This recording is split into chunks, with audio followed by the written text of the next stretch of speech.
concernés par ce changement l'époux ou l'épouse, le partenaire de Pacs ou le concubin, qui intervient de façon régulière sur l'exploitation et ayant le statut de conjoint collaborateur.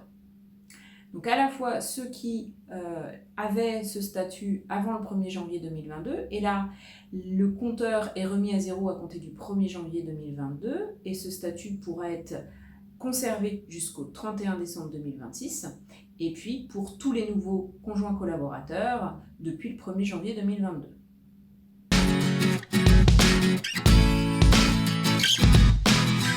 Avec ce changement, le conjoint devra opter pour un nouveau statut s'il maintient son activité sur l'exploitation au terme des 5 ans.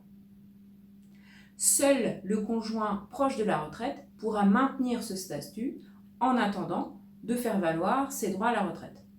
Le chef d'exploitation devra donc par conséquent informer le centre des formalités des entreprises du nouveau choix de statut de son conjoint.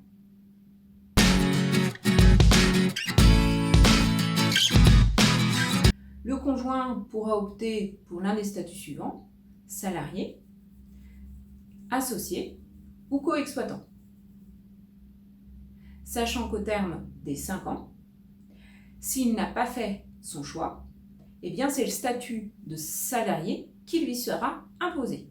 Mieux vaut donc réfléchir aujourd'hui au statut le plus adapté pour demain.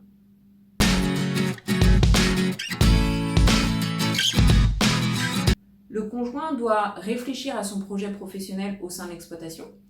Quelle place veut-il prendre au sein de l'exploitation? Quelle responsabilité? Quelle protection sociale souhaite-t-il? Et puis, quel est l'avis de ses futurs co-associés dans le cadre d'une société?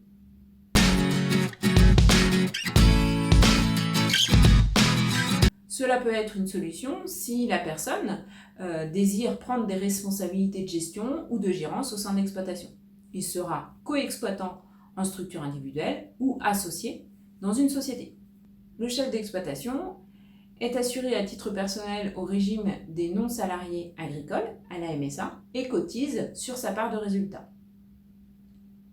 Il bénéficie d'une protection sociale personnelle en termes de maladie, maternité, invalidité, accident et de retraite.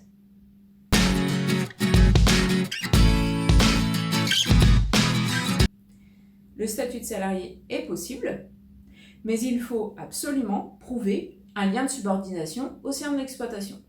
Le conjoint salarié respecte les mêmes règles que tout autre salarié en termes de contrat de travail, durée et congé. Il a les mêmes droits que tout autre salarié: droit chômage après analyse de son dossier, indemnité journalière en cas de maladie, maternité ou accident, et droit retraite.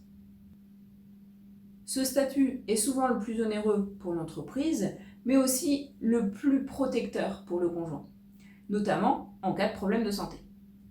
Il permet aussi un autre avantage, c'est de pouvoir effectuer de l'épargne salariale au sein de l'entreprise.